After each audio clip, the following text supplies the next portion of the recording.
पहला फीचर है स्नैपचैट, मतलब कि जैसे ही आप मैसेज देखोगे वो डिलीट हो जाएगा। ये स्नैपचैट का प्राइम फीचर था जिसकी वजह से वो थोड़ा अलग लगा लोगों को। पर आप ऐसा क्यों चाहते हो कि मैंने आपको मैसेज भेजा, आपने देखा और देखते ही वो डिलीट हो गया? ऐसा होने से आपको क्या फायदा? इस फीचर की वजह से आपने नोटिस किया होगा कि बहुत वल्गर ऑब्सीन चैट शुरू हो गई टीनेज बच्चों, और एक पूरी संस्कृति बन गई। Ignorance is the bliss. इस दुनिया में मुझे नहीं पता कि आपकी पर्सनल लाइफ में क्या हो रहा है, तब तक मैं खुश हूँ। और जैसे मुझे पता पड़े नहीं यार ये तो मेरे खिलाफ कुछ प्लानिंग कर रहा है, तब मेरी परेशानी है। जैसे कि मुझे किसी लड़की को इम्प्रेस करना है और मैं पता करना चाहता हूँ कि ये लड़की है और इसको मुझे इम्प्रेस करना है, तो मैं कैसे इम्प्रेस करूँ? तो वो यही बता देगा कि आप उस लड़की को ये पसंद है, आप ऐसा करो, इस वाले टॉपिक का जोक भेजो, ये बुक भेजो, या जो भी कैसे एनालिसिस कर? क्योंकि आपकी बहुत सारी browsing history, detail watching history के बेस पर आपकी प्रोफाइलिंग हो जाती है। आजकल ऑनलाइन क्लासेस होते हैं, बच्चे ऑनलाइन क्लासेस के लिए ऐप्स यूज़ करते हैं और हम एआई भी देख रहे हैं कि कितनी खतरनाक तरीके से यूज़ हो रहा है, आपके डेटास को यूज़ कर रहा है। तो इन ऑनलाइन एजुकेशन जो बच्चों का डेटा भी लेते हैं, उनसे कैसे बच्चों को बचा सकते हैं? क्या वो खतरनाक है? नहीं, ऑनलाइन एजुकेशन जब आप कर रहे हो तो आप एक ऑनलाइन मीटिंग प्लेटफॉर्म यूज़ करते हैं, करेक्ट? चाहे वो माइक्रोसॉफ्ट टीम हो, वेबएक्स हो, जूम हो, गूगल मीट हो, और आप उससे ऑनलाइन क्लासेस ले रहे हैं। प्रॉब्लम क्या होती है, अभी कई सारी कंप्लेन आई मेरे पास कि बच्चे उस प्लेटफॉर्म का मिसयूज़ करने लगते हैं। बच्चों ने बीच में कुछ अचानक वीडियो प्ले कर दिया जो ऑब्सीन था, या कुछ हॉरिफिक आवाज़ें आ गई, डिस्टर्बेंस क्रिएट करना टीचर को, और टीचर भी बहुत ज़्यादा टेक से भी नहीं है तो अचानक से वो घबरा जाते हैं, वो क्लोज़ कर देते हैं प्लेटफॉर्म। इस तरह की कंप्लेंट्स बहुत आई। तो मैं पहले तो ये बता दूं बच्चों को ही कि आप ये करोगे तो पकड़े जाओगे। लोगों को लगता है, एक बच्चा था बड़ा स्मार्ट था, वो क्या करता था कि अपना रिकॉर्डेड वीडियो प्ले कर देता था पीछे। ओके। तो आप देख रहे हो कि वो तो सर हिला रहा है और कर रहा है, पर वीडियो चल रहा होता था। ऐसी भी हरकतें की बच्चों ने। एक ही बच्चा 2 अकाउंट से ऐड कनेक्ट करता था, एक अकाउंट पे किसी और नाम से, इस पे किसी और नाम से, और उस पर अपना वीडियो प्ले कर दिया तो वो तो चल रहा है, और इधर से परेशान करता था। तो ये दूसरा ना वाला नाम है, ये तो किसी और का है, तो आप डाउट ही नहीं करते थे। लेकिन फिर वो आईपी एड्रेस मैच कर जाता है। तो बहुत सारे ऐसे सिंपल तरीके हैं जिससे हम ये वर्कआउट कर लेते हैं कि आजकल जितने भी ऑनलाइन प्लेटफॉर्म हैं, वेब मीटिंग, वो सारे अब लॉग मेंटेन करते हैं कि किस आईपी से कौन कनेक्ट हुआ, और एक्टिविटी लॉग भी कुछ प्लेटफॉर्म देते हैं। तो स्कूल्स के लिए ख़ास तौर से रिकमेंडेशंस हैं कि आप वो लॉग इनेबल करके रखें, ताकि आप बाद में इन्वेस्टिगेशन में वो हेल्प मिल जाती है कि भाई कौन था जो ये कर रहा था। अदरवाइज़ क्या होता है कि फिर वो अजीब सा प्रेशर रहता है टीचर के ऊपर कि कभी भी कोई कर सकता है। तो कई सारे टीचर डरने लगे कि हम ऑनलाइन क्लासेस नहीं लेंगे, क्योंकि इस तरह की हरकतें हो रही थी। मेरे ख्याल से फिर मैंने स्कूल्स में ये रिकमेंडेशंस देना शुरू किया। अच्छा, हम स्कूल्स की बात कर रहे थे, एजुकेशन की बात करते हैं कि बच्चों को साइबर सुरक्षा के लिए कैसे उनको जागरूक किया जाए, कैसे सतर्क किया जाए। तो क्या कदम उठानी चाहिए एजुकेशन वाइज कि उनको अवेयर करा जा सके? देखिए, सबसे पहले तो किसी भी बच्चे को डोंट्स समझ में नहीं आता। डोंट्स हमें भी नहीं समझ में आता। एक्चुअली हमारा ब्रेन जो है ना, डूज ही फॉलो करता है कि क्या करना है। मैं आपसे कहूँ कि अगले सेकंड हाथी के बारे में मत सोचिए, तो आप ये नहीं अचीव कर सकते क्योंकि आपका दिमाग वहीं जाएगा। तो आपसे मैं कहूँ कि तेज मत भागो, तो नहीं समझ में आएगा। मैं आपसे कहूँ स्लो चलो, तो शायद आपको ज़्यादा पॉजिटिव फीलिंग आएगी। ये इतना ही डिफरेंस है। मैं उनसे ये नहीं कह रहा कि आप ये यूज़ मत करो, ये यूज़ मत करो, क्योंकि मैं वो कर ही नहीं पाऊँगा। यदि मैं उनसे कहूँगा कि ये मत करो तो वो संभव ही नहीं है, और मेरे ख्याल से ये गलत तरीका है सिखाने का। बच्चों को सिर्फ ये बताइए कि जो आप कर रहे हो उसको करने के रिस्क क्या क्या है। यदि रिस्क उनको समझ में आ गए तो फिर हमें उनकी इंटेलिजेंस पे ट्रस्ट होना चाहिए कि वो सही निर्णय लेंगे। देखिए, आप अपने बच्चे को सही और गलत क्या है ये तो समझा देते हो, पर कई बार उनको रिस्क ही नहीं पता होते कि जो वो कर रहे हैं उसके क्या रिस्क हैं। आप रोड पर गाड़ी चलाते हैं और एक्सीडेंट तो हो ही सकता है, तो आप इस वजह से बच्चे को ज़िंदगी भर के लिए रोक नहीं सकते कि आप गाड़ी मत चलाइए। हाँ, लेकिन आप यदि उसको रिस्क समझा देंगे कि आप गाड़ी तेज़ चलाएंगे तो एक्सीडेंट होगा, या आप लेफ्ट में नहीं रहेंगे तो एक्सीडेंट होगा, यदि आप बाईपास ओवरटेक करेंगे तो ध्यान, मतलब ये सब चीज़ें आपको बतानी पड़ेंगी। वही चीज़ें हमें साइबर स्पेस में बतानी। कि मैंने बता दिया कि भाई कोई एप्लीकेशन ऐसे स्नैपचैट एप्लीकेशन या डिस्कॉर्ड एप्लीकेशन है या पबजी एप्लीकेशन है या कोई भी इस तरह का कोई दूसरा रोब्लॉक्स गेम, स्नैपचैट बच्चे क्यों यूज़ करते हैं? कम्युनिकेशन के लिए। ऐसी कौन सी चैट है जो व्हाट्सएप पे नहीं हो सकती और स्नैपचैट पे ही हो सकती है? सोचिए ना, क्यों स्नैपचैट इतना पॉपुलर है? तो स्नैपचैट के कुछ फीचर्स हैं जिस वजह से वो पॉपुलर है। क्या फीचर है अब मैं आपको बताऊंगा तो आप समझ जाएंगे, और यदि इसी तरीके से बच्चे को समझा दिया जाए तो बच्चे भी सब स्मार्ट है। पर जब उनको नहीं बताया जाता तो वो अनकॉन्शियसली गलतियां करते हैं। पहला फीचर है स्नैपचैट, मतलब कि जैसे आप मैसेज देखोगे वो डिलीट हो जाएगा। ये स्नैपचैट का प्राइम फीचर था जिसकी वजह से वो थोड़ा अलग लगा लोगों को। पर आप ऐसा क्यों चाहते हो कि मैंने आपको मैसेज भेजा, आपने देखा और देखते ही वो डिलीट हो गया? ऐसा होने से आपको क्या फ़ायदा है? ताकि पेरेंट्स ना देख सकें, पेरेंट्स से छुपाना इस चाहते फीचर हैं। इस फीचर की वजह से आप ना एक फ्रीडम फील करते हो, आपको एक स्वतंत्रता की भावना आती है। क्या स्वतंत्रता की भावना है? कि मैं कुछ भी लिख दूं, वो देखेगा और डिलीट हो जाएगा। मेरा मैसेज तो पास हो गया लेकिन कोई एविडेंस भी नहीं है। मैंने इस लड़की को आई लव यू लिख दिया, उसने देख भी लिया और डिलीट भी हो गया, बात और भी प्रूफ खत्म। भी नहीं रहे। वो भी नहीं कही कि क्या हुआ, मेरा तो मैसेज पहुंच गया ना। मैंने उस लड़के को गाली दे दी, देख भी ली उसने, वो डिप्रेशन में भी आ गया, मेरा काम भी हो गया। मैंने कोई ऑब्सीन जोक भेज दिया। इस फीचर की वजह से आपने नोटिस किया होगा कि बहुत वल्गर ऑब्सीन चैट शुरू हो गए टीनेज बच्चों में, और एक पूरी संस्कृति बन गई। अभी नाम नहीं लूंगा, आपको पता होगा कुछ यूट्यूबर्स के ऊपर जी बवाल हुआ, जी। और उनको कभी लगा भी नहीं एक सेकंड के लिए कि वो कुछ ऐसा गलत बोल रहे हैं। मैं दावे के संग कह रहा हूं कि उनको नहीं लगा होगा। इट्स नॉट बिकॉज कि वो गलत या सही है, इट्स बिकॉज कि वो संस्कृति से उपजे हैं। जब वो स्नैपचैट की संस्कृति से उपजेंगे, जो उन्होंने डे टू डे इस तरह की बातें की है ना, तो वो चीज़ गलत लगेगी नहीं, क्योंकि वो एक फ्रीडम उनको दिया गया था कि अब जब वो पब्लिकली वो चीज़ यूज़ करने लगते ना, जैसे आप दोस्तों के बीच में गाली गलौज कर रहे हो, बातें कर रहे हो, अचानक से एक दिन आपका रेलवे प्लेटफॉर्म पे लड़ाई हो जाए और आपने गाली देनी शुरू कर दी, तो वो गलत हो जाता है। देन एवरीबडी इज वॉचिंग, और फिर आपके बारे में परसेप्शन बन जाएगा। ये जो लकीर टूटती है ना, वहीं सारा खेल बिगड़ जाता है। तो वो आपने आदत डाली कैसे कि आपने एक प्लेटफॉर्म दे रखा है कि यार यहाँ तो कुछ भी बोलो। और आप देखो जितने इंस्टाग्राम चैट ग्रुप्स हैं या जितने टीनेज बच्चों के प्राइवेट ग्रुप्स होते हैं, उसमें आप चैट पढ़ नहीं सकते। मेरे पास तो केसेस आए, इसलिए मैं बता रहा हूँ।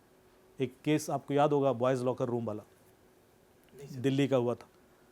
तो उसमें मुंबई में भी हुआ था। मुंबई में भी एक बहुत प्रीमियम स्कूल है जिसमें सारे सेलिब्रिटीज़ के बच्चे पढ़ते हैं, उनका भी एक चैट ग्रुप लीक हुआ, उनका चैट डेटा।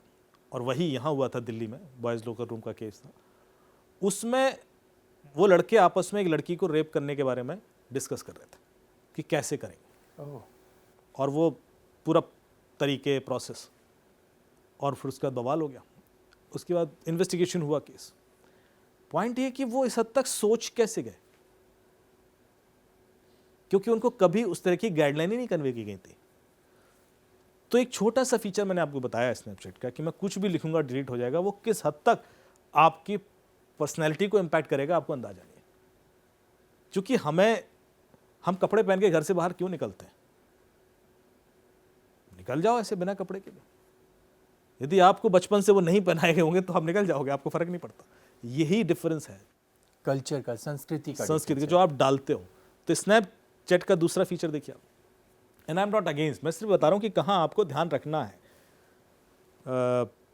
स्नैप स्ट्रीक करके एक फीचर है जो ये बताता है कि दो लोगों के बीच में कितने वो आपस में स्नैप चैट करते हैं, मतलब कितने मैसेज एक्सचेंज करते हैं, उसके बेस पर उनकी रेटिंग बढ़ती है। बेसिकली रिलेशनशिप रेटिंग है कि दो लोग आपस में उनका रिलेशनशिप कैसा। भाई मैं आपसे ज़्यादा बात करता हूँ तो आपसे मेरा रिलेशन अच्छा है, इससे कम करता हूँ तो रिलेशनशिप बेकार है। अब आपके क्लास में 40 बच्चे हैं, ये लड़की इन 4 बच्चों से तो 4.5 रेटिंग है उसकी, और इस लड़के से बात ही नहीं कर रही है या कम रिस्पॉन्ड कर रही है, तो ये अपने आप डिप्रेशन में आ जाएगा। अच्छा, ये पब्लिकली सब कोई देख सकता है, दो लोगों की रिलेशनशिप रेटिंग। तो मैं देख रहा हूँ कि ये लड़का तो उनसे बात अच्छी कर रहा है, मेरे से नहीं कर रहा। एक अननेसेसरी प्रेशर क्रिएट होता है टीनेज बच्चे पर कि यार मैं क्यों नहीं, मेरे को क्यों नहीं रिस्पॉन्ड, मेरी क्यों नहीं लाइक हो रहा है। मतलब ये जो इन्फीरियरिटी कॉम्प्लेक्स, हाँ इन्फीरियरिटी कॉम्प्लेक्स है। और ये क्यों आ रहा है? क्योंकि आप एक एप्लीकेशन पे हो, कारण ये है, अदरवाइज तो कोई मतलब नहीं ना। आप इग्नोरेंस इज द ब्लिस। इस दुनिया में मुझे नहीं पता कि आपकी पर्सनल लाइफ में क्या हो रहा है, तब तक मैं खुश हूँ, और जैसे मुझे पता पड़े नहीं यार ये तो मेरे खिलाफ कुछ प्लानिंग कर रहा है, तब मेरी परेशानी है, राइट।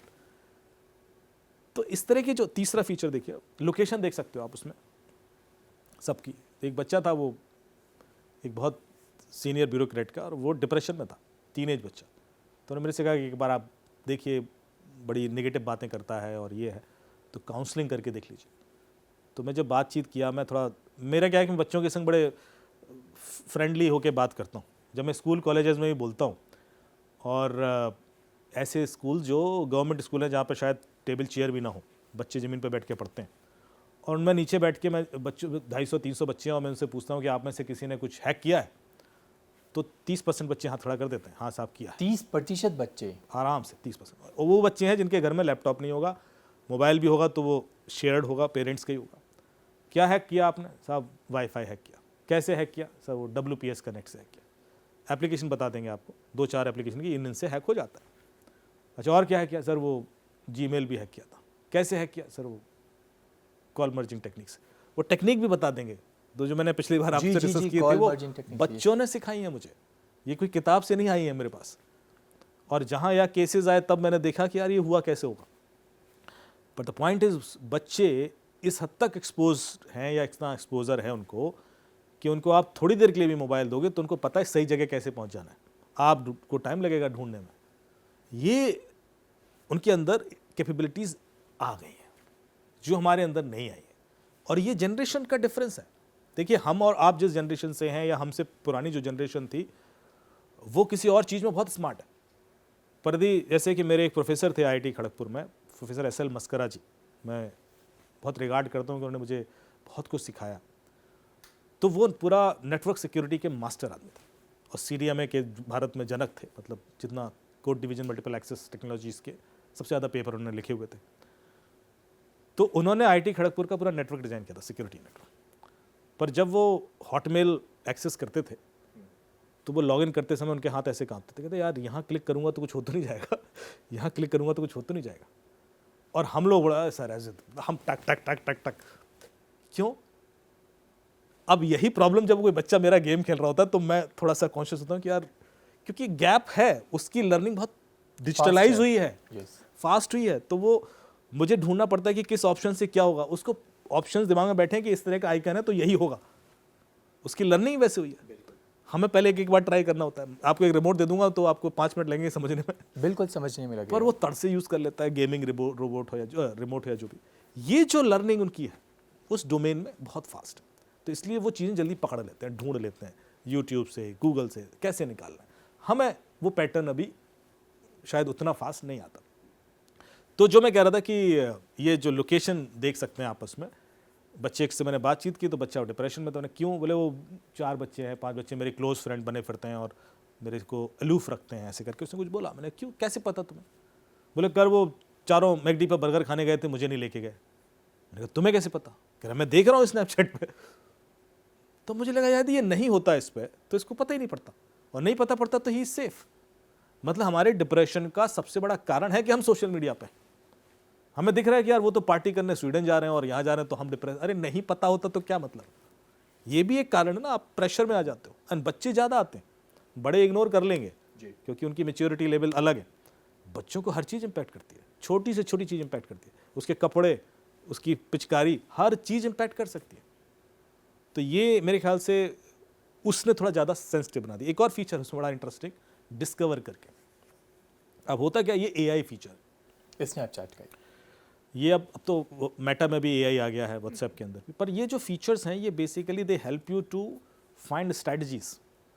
जैसे कि मुझे किसी लड़की को इम्प्रेस करना है और मैं पता करना चाहता हूँ कि ये लड़की है और इसको मुझे इम्प्रेस करना है, तो मैं कैसे इम्प्रेस करूँ? तो वो AI बता देगा कि आप उस लड़की को ये पसंद है, आप ऐसा करो, इस वाले टॉपिक का जोक भेजो, ये बुक भेजो, या जो भी कैसे एनालिसिस करते हैं? क्योंकि आपकी बहुत सारी browsing history, detail watching history के बेस पर आपकी प्रोफाइलिंग हो जाती है। और उस बेस पर ये जो प्लेटफॉर्म है उनको आइडिया होता है कि आप किस चीज़ को पसंद करते हैं, किस तरह की वीडियोस देखते हैं, क्या आपके एस्पिरेशंस होंगे, इस तरह की चीज़ें तक पता होती है। तो यदि मुझे पहले से थोड़ा आइडिया है आपके बारे में, जो हम इन्वेस्टिगेशन में वैसे ही करते हैं, if I need to investigate you, तो मैं आपका सोशल मीडिया जितने प्लेटफॉर्म हैं, लिंक्डइन से लेकर फेसबुक तक, सब एनालिसिस करके निकाल लूँगा कि आपके दिमाग में क्या चल रहा होगा। बट एआई ने वो चीज़ बड़ा ईजी कर दिया और बहुत सारे ऐसे एआई टूल आ गए।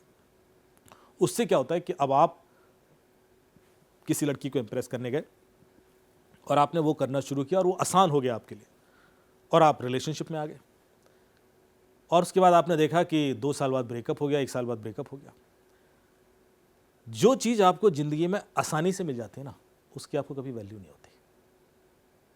यदि एआई का यूज़ करके या इस तरह के प्लेटफॉर्म यूज़ करके आपको वो रिलेशनशिप में ईजीली आपका वो बन जाता है कनेक्ट, तो उसको आप रिस्पेक्ट नहीं कर पाओगे, आप वैल्यू नहीं दे पाओगे, और इसी वजह से इम्पैक्ट हो रहा है।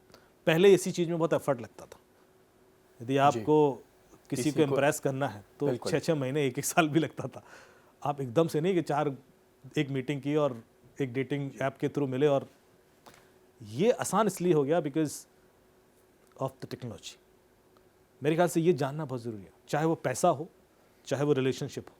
यदि आपने आसानी से अचीव किया है ना, तो उसकी आप रिस्पेक्ट नहीं कर पाओगे। एआई टूल्स जितना सहायक साबित हुआ है उतना खतरनाक भी है।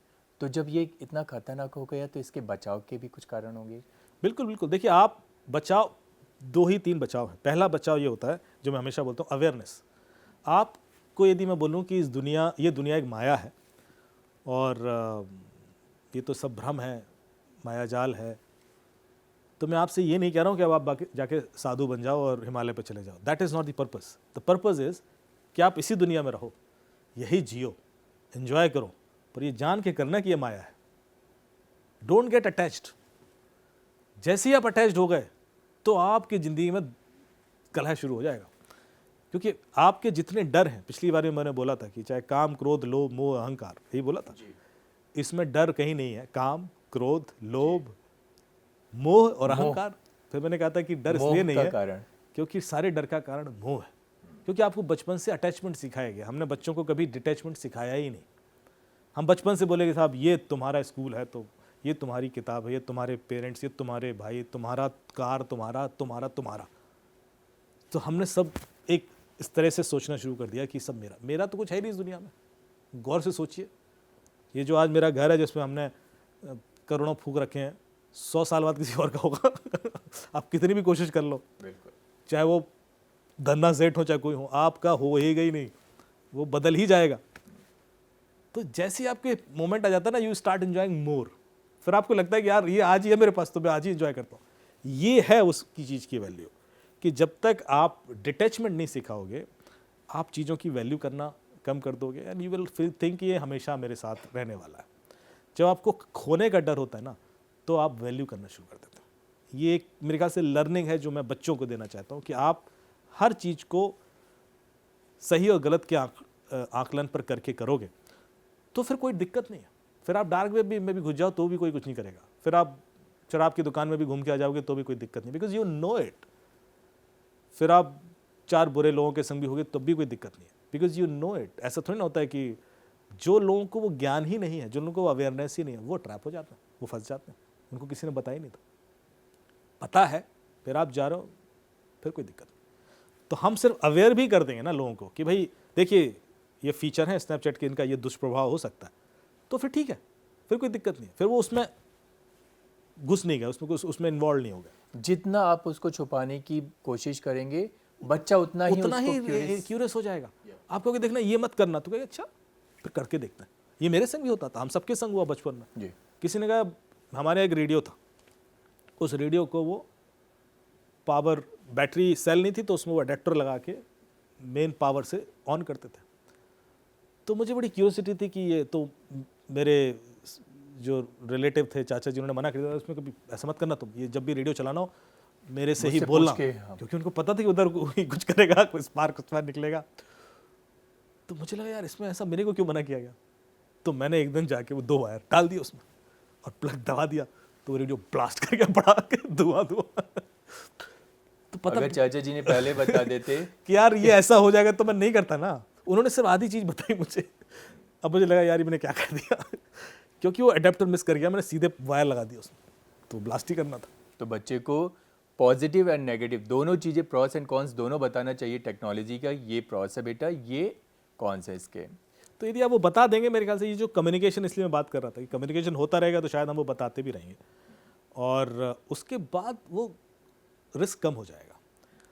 अभी तो हमने सिर्फ chat apps, social media apps की बात की है, इसके बाद और भी तरह के ऐप्स आती हैं, गेम्स हैं जो बड़े जी हाँ। खतरनाक हैं। आपको याद होगा कि एक गेम पॉपुलर हुआ था जो टास्क बेस्ड गेम था, और जिसका फाइनल जो पड़ाव था वो तो सुसाइड ही था, जी, और कई बच्चों ने दुनिया कई में बच्चों ने सुसाइड कर लिया था। ब्लू वेल एंड जिस तरह के गेम्स थे, इस तरह के गेम अभी भी हैं, और बहुत सारे बैन और रेगुलेशन के बावजूद आते रहते हैं, थोड़े थोड़े पीरियड के लिए आते हैं।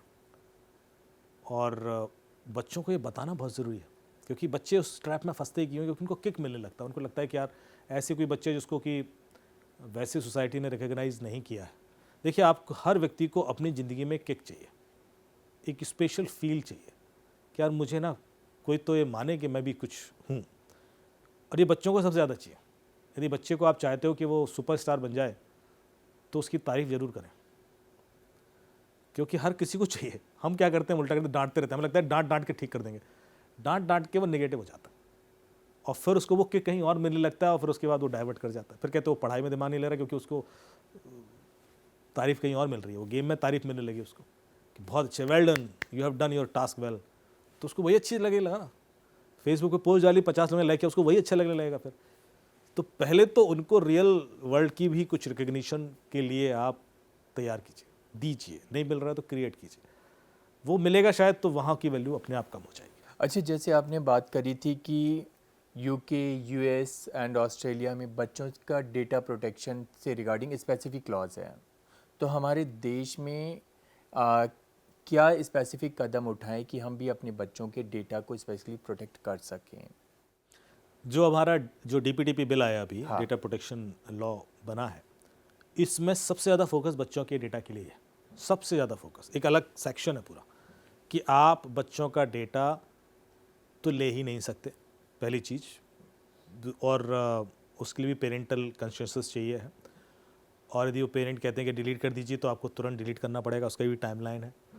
सो बच्चों के डेटा को लेकर तो गवर्नमेंट बहुत सेंसिटिव है, क्योंकि इसलिए उस पूरे बिल में बहुत स्पेशल प्रोविज़न डाले गए, पर अभी एग्जीक्यूशन नहीं है उस बिल का। यदि आप गौर से देखोगे, यदि ये हो जाए एग्जीक्यूशन, तो बच्चे की फ़ोटो भी ना डाल पाए, क्योंकि आप कैसे किसी और बच्चे की फ़ोटो को वो करते। एक और मैं आपको इंसिडेंट बताऊं, मुझे एक एनजीओ है, ग्लोबल एनजीओ, बहुत बड़ी, क्या मैं नाम ले सकता हूँ, यूनिसेफ करके है, यूनिसेफ ही है ना जो बच्चों के लिए काम करती है, उनकी किसी लेडी का फ़ोन आया मुझे, और वो शी वॉज कंसर्न कि उसने कहा अमित, बिकॉज वो इस तरह के बच्चों के लिए काम भी करते हैं, हम लोगों ने काफ़ी सारी इवेंट्स भी किए थे, तो उन्होंने कहा कि मेरी एक दोस्त है और उसकी बेटी इंस्टाग्राम पर कुछ वीडियोस बना के डालती है, और वो थोड़ा कंसर्न है क्योंकि उससे उसको लगता है कि ये वीडियो अप्रोप्रिएट नहीं है, क्योंकि बच्ची तो 15-16 साल की है, थोड़ा उत्तेजक हैं, थोड़े ऑब्सीन हैं। तो मैंने कहा अच्छा, क्यों ऐसा कोई करेगा? तो बोले कि उसने उसको पूछा कि भाई ऐसा क्यों करते हो, तो उसने कहा कि मेरी एक और दोस्त है वो भी करती है। वो क्यों करती है? बोले उसको कुछ प्रोडक्ट, ब्यूटी प्रोडक्ट्स वगैरह कोई कंपनी फ्री में देती है, और उसके एवज में उसको वो वीडियोस बना के डालने होते हैं, तो बेसिकली ब्यूटी प्रोडक्ट्स प्रमोट कर रहे हैं। तो बोले ऐसा कुछ चल रहा है क्या, आप पता करो क्या है। तो मैंने कहा ठीक है, आप मुझे वो प्रोफाइल्स भेज दीजिए। मैंने वो प्रोफाइल एनालाइज किए, देखा, तो मुझे लगा कि ये वीडियो अप्रोप्रिएट तो नहीं है, मतलब इस एज ग्रुप के लिए तो आई डोंट थिंक। अब क्या हो गया, आजकल बच्चे कोई ये बताया ही नहीं है अचानक से कि इसका क्या क्या मिसयूज़ हो सकता है। तो फिर मैंने देखा कि वो ब्यूटी प्रोडक्ट्स हैं क्या, मैंने उनसे बातचीत की, फिर देखा ये प्रमोट करने के लिए किसी भी कंपनी को ब्यूटी प्रोडक्ट प्रमोट करने के लिए एक टीनेज बच्चा क्यों चाहिए? अरे वो वयस्क कोई मॉडल उठा ले, 22-23 साल की भी लेडी उठा सकता है कि उसको संपर्क कर ले। बहुत सारे इन्फ्लुएंसर हैं सोशल मीडिया पे, भरे पड़े हैं आजकल, हर तीसरा आदमी सोशल मीडिया इन्फ्लुएंसर ही है, तो उसको टीनेज बच्चे क्यों चाहिए? मुझे ये बात थोड़ी सी खटकने लगी। तो मैंने और ग्रुप में जितने लोग थे और जिस तरह के वीडियो कर रहे थे उनके निकाल के कुछ कॉमन एनालिसिस किया, कौन लोग हैं जिनको अप्रोच कर रहे हैं, तो वो कंपनीज निकली दुबई की। फिर मैंने देखा कि प्रोडक्ट का इनसे क्या लेना देना है, तो थोड़ा सा डीप डाइव करके लगा कुछ कहीं गड़बड़ है, और eventually I was shocked to see कि many of these videos were available on Telegram pornographic links. Websites हैं कई सारी, वहाँ पर पड़े हुए थे और उनको और उसके आगे पीछे और कटिंग करा के उन्होंने बना रखा था टीनेज बच्चों के। एंड तरीका इतना इनडायरेक्ट होता है कि उनको समझ में नहीं आता कि वो उसमें फंस रहे हैं। उनको लगता है कि हम तो बहुत बड़े इन्फ्लुएंसर हैं, 500 फॉलोअर हैं हमारे, 1000 फॉलोअर हैं, 2000 फॉलोअर, हम तो बहुत बड़ा मार्केट क्रिएट कर रहे हैं। आपके 2000 5000 फॉलोअर से प्रोडक्ट बिकेगा उसका, मतलब ये बेसिक चीज़ लोगों को नहीं पता। और मैं और भी लोगों को बता दूं कि ये आपको लोग नहीं बताएंगे, 1000 रुपये में 10,000 फॉलोअर मिलते हैं इंस्टाग्राम के। कई मार्केटिंग कंपनी है, डिजिटल मार्केटिंग कंपनी, सिर्फ 1000 रुपये में 10,000 फॉलोअर ऐड कर देंगे वो आपके उसमें। ये है वैल्यू। उसके लिए आपको कोई क्यों फ्री में कुछ भी देगा? It is not you about your follower और बीइंग अ इन्फ्लुएंसर। इसके पीछे गेम कुछ और है। ये सतर्क होने की ज़रूरत है। साइबर अपराधी किस तरीके से इलीगल एक्टिविटीज़ के लिए बच्चों का यूज़ कर रहे हैं, और डार्क वेब पे हमने देखा है कि बहुत सारे, आपने कई जगह बताया भी, पोर्नोग्राफिक, बच्चों से रिलेटेड पोर्नोग्राफिक मटेरियल्स सप्लाई होते हैं।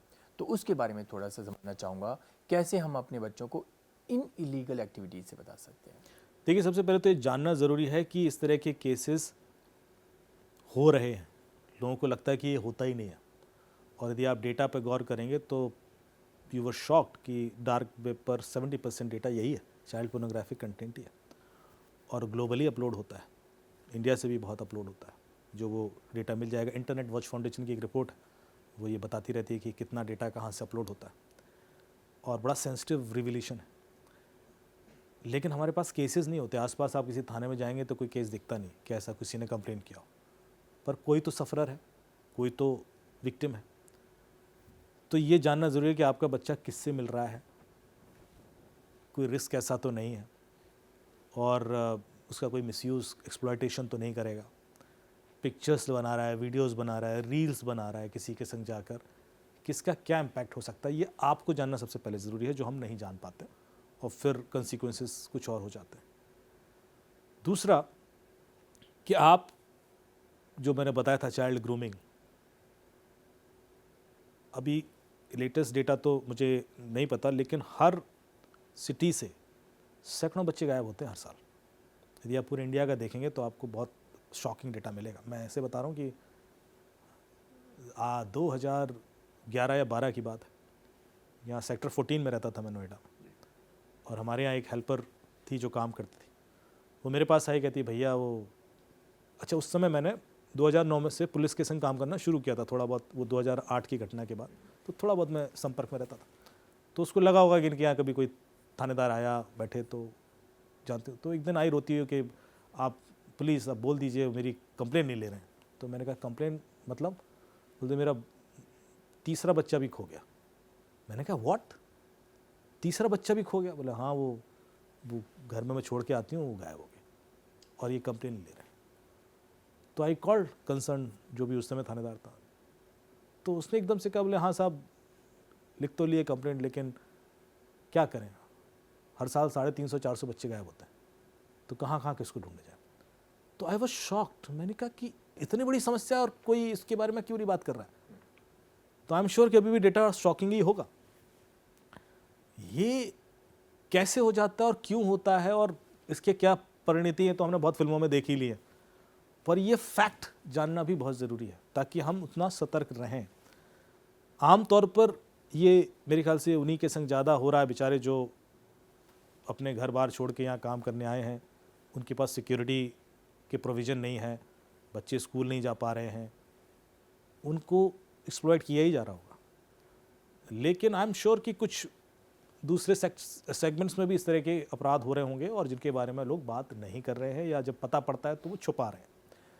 जैसे मैंने आपसे कहा था कि डिजिटल अरेस्ट के केसेस तो कुछ लॉयर और पुलिस ऑफिसर के साथ भी हुए, पर वो नहीं बता सकते। वो थाने में कंप्लेंट लिखाने जाएंगे तो बड़ा हंसेंगे, आप कैसे बेवकूफ़ बन सकते हो। तो ये, और ब्यूरोक्रेट्स या जजेस के संग हो जाए तो कैसे बेचारा बताए।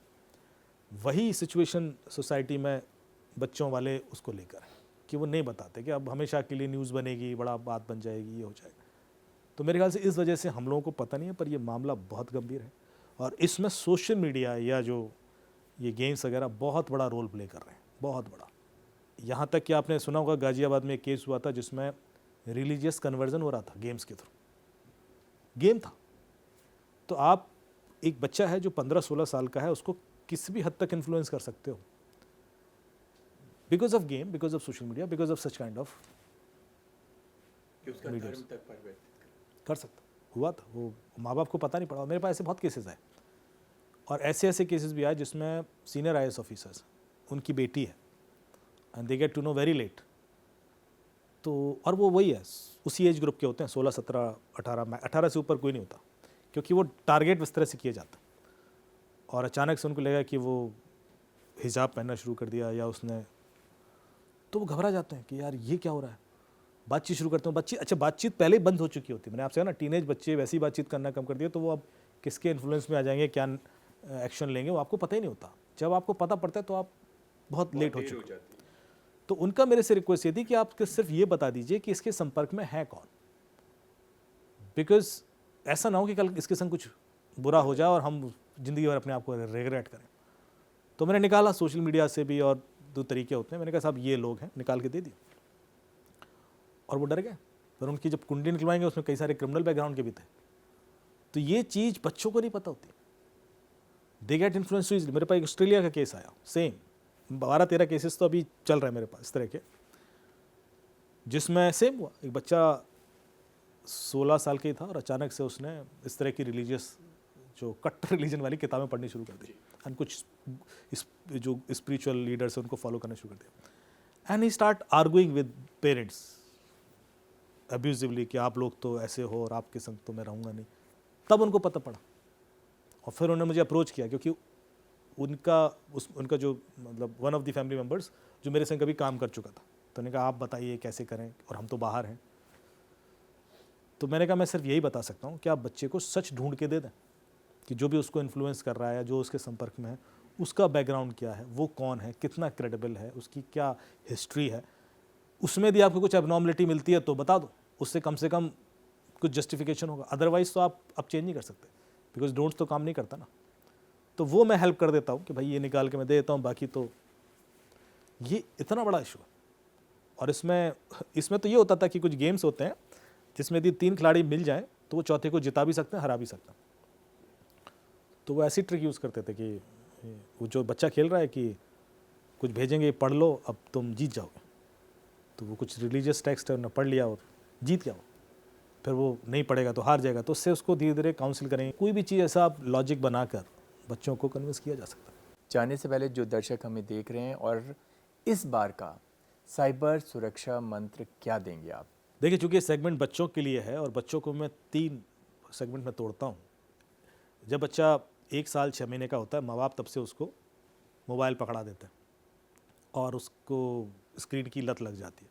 मेरे ख्याल से एक डिसिप्लिन लाना होगा कि 1 साल तक तो मोबाइल बिल्कुल भी मत दें। वो तो वो एज है जब ब्रेन के न्यूरॉन्स ट्रेन हो रहे हैं, और वो गलत विजुअलाइजेशन में ट्रेन हो गए ना तो बहुत बड़ी प्रॉब्लम आने वाली है। 2 साल तक भी रोक दें तो बहुत अच्छी बात है। मुश्किल है लेकिन ये असंभव भी नहीं है। दूसरी बात, जब आप उसके बाद भी यदि मोबाइल का एक्सेस दें तो बहुत रेगुलेटेड दें। डिसिप्लिन बना लें कि 30 मिनट, 15 मिनट, 45 मिनट से ऊपर नहीं जाएगा, चाहे कुछ हो जाए। सोचिए 45 मिनट का एक्सेस है 18 साल तक के बच्चों को चाइना में, तो कोई कारण है। और दूसरी बात कि बातचीत बच्चों से ज़रूर रखें, ये ध्यान रखें। और जब बच्चा आपका टीनेज हो जाए तब उसको उन गेम्स के बारे में जो वो खेल रहा है उसके बारे में बात करें, उसकी फीचर्स डिस्कस करें और अपने पर्सपेक्टिव से उसके प्रॉस एंड कॉन्स बताएं, क्योंकि आप समझ पाएंगे यदि कोई ऐसा फीचर है। जब मैंने आपसे कहा कि आपको क्या फ़ायदा होगा कि मैसेज जाता है और डिलीट हो जाएगा, तो कई बार बच्चे नहीं समझ पाते कि ये तो फीचर है, मज़ा आता है इसमें, क्या है। आप चूँकि दुनिया ज़्यादा देख चुके, आपको पता है कि इसका नेगेटिव इम्पैक्ट क्या होने वाला है, कि आप बहुत एग्रेसिव हो जाएंगे, आप बहुत ऑब्सीन बातें करने लगेंगे, आप वल्गर हो जाएंगे, कि आपकी बाउंड्रीज ख़त्म होना शुरू हो जाएंगी। तो आप उनको वार्न करना शुरू करें। कई सारी गेमिंग करेंसीज़ हैं, पैसे की वैल्यू ख़त्म हो जाती है जब बच्चे गेमिंग करेंसीज़ में बिल्कुल खेलना शुरू कर देते हैं। तो ये वैल्यूज़ आप ही दे पाएंगे उनको, ये आपकी जिम्मेवारी है। तो यदि हमें अपने बच्चों को, नेक्स्ट जनरेशन को सेव करना है, उनको प्रोटेक्टेड रखना है, तो सबसे बड़ा रोल माँ बाप प्ले करेंगे, टीचर से भी ज़्यादा। हम क्या करते हैं, हम सोचते हैं बच्चा स्कूल गया सब टीचर सिखा देंगे। टीचर नहीं सिखा पाएगा। टीचर के पास उस तरह का कनेक्ट नहीं है बच्चों के साथ, आपका है।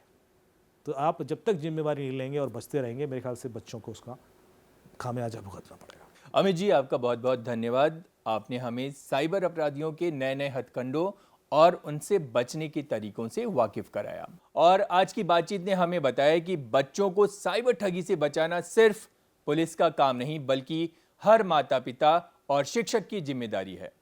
हमें बच्चों को डिजिटल दुनिया की समझ देनी होगी ताकि वो अनजान लिंक पर क्लिक करने से पहले, ऑनलाइन अजनबियों से दोस्ती करने से पहले और किसी भी जानकारी को शेयर करने से पहले सोचें, समझें और रुकें। और याद रखिए, डिजिटल दुनिया में सतर्कता ही सबसे बड़ी सुरक्षा है। अगली बार फिर मिलेंगे एक और सच्ची कहानी, एक और जरूरी सीख के साथ, सिर्फ गैंग्स ऑफ डिजिटल पर।